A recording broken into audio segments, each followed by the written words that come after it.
Now, Miles Rapoport is fine with that. Miles is president of DuMos. It's a liberal think tank, but that's what kind of troubles you, Miles. They don't waste any time getting the moolah for this, but the bang for the buck, the bennies you get for this, that's down the road. You're not troubled by that.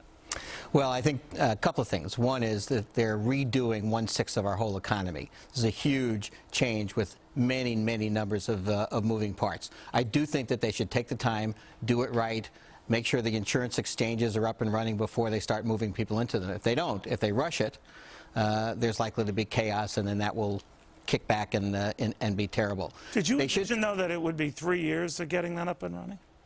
I think they'll try to move it as fast as they can. But it's 3 years. Some of the pieces go into effect immediately. Some of the state monies that will help create insurance pools for people with pre-existing conditions, some of the Medicare savings for prescription drugs for seniors, they come in sooner.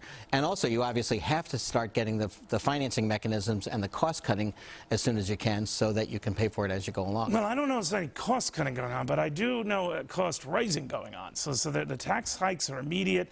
The penalties for wealthier plans and wealthy people in general and limiting their deductions are immediate. What message do you think that's saying? Gimme, gimme, gimme, and then maybe we'll give something back to you? Well, I think that over the course of the 2 or 3 years as it kicks in, there are going to be serious and major benefits for people who are uninsured, people who have pre-existing conditions, people whose out-of-pocket expenses were very high. I think, you know, when we get to where it's fully implemented, I think it's going to be a major change for the better in people's lives. I hope you're right. It's going to take some implementation work. But have you work. ever had contractors do work on your house? Yes. You sound like a very astute guy when it comes to that. Imagine if they demanded all the money up front, all of it, right up front. You would naturally say, well, you know what? I might give you a quarter. I might give you a third. Some people give half up front. I don't know. But we're essentially starting this money-raising deposit up front for 3 years before we see so much as a morsel for the bite. Well, if they use the money to do other things, that would be really wrong. But I think creating the mechanisms so that the subsidies for low-income and middle-income people to buy insurance that don't have it, the ways of making sure that people get insurance at their employer, all those things are going to kick in as soon as they can. I don't think there's any interest that the Obama administration has in delaying this. I think once it moves, it'll move. Well, they might not have any interest in delaying it, and you might be perfectly right, Miles, in saying that something of this size, 1/6 of our economy, does take a while to get up and going. I just wish they'd take a while to get paying for it up and going, but that's neither here nor there. But then how do you explain to folks who thought it was going to be the 250,000 and overcrowd just getting hit, that it's going to be anyone with a generous health care plan, or deemed generous in the eyes of the government, something valued over $18,000 a year in benefits? That hits a lot of folks who are well under that 250,000 cap. Now, that means that the president from the get-go, and Democrats in general from the get-go, have violated a central premise that they vowed they never would. Well, it's always easier in the course of a meal to offer the dessert than to have the spinach. And clearly there are going to be some costs in implementing. But generally in the past I've had a choice of the spinach or the dessert. I always had to eat the spinach first when I was a kid. But do you really?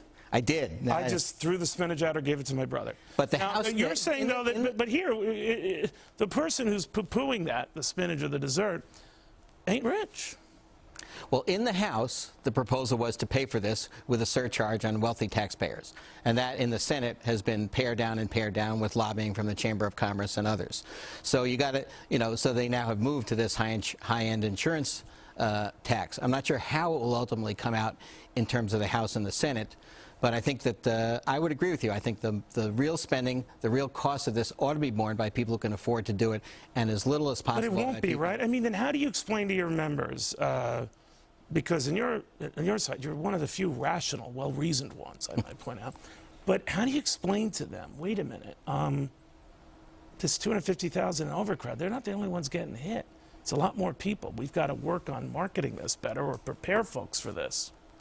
Overall, I think the argument I'll make to people, and there will be some complaints, is that to get a health care system where people are not barred by pre-existing conditions, where people don't have the kind of deductibles and co-pays that they're having now, and where we don't have 47 million people uninsured, is well worth some sharing of the cost. You don't buy that 47 million figure. By the way, in the end, it's still going to be 29 million after 10 years who aren't insured. So what was this fuss for?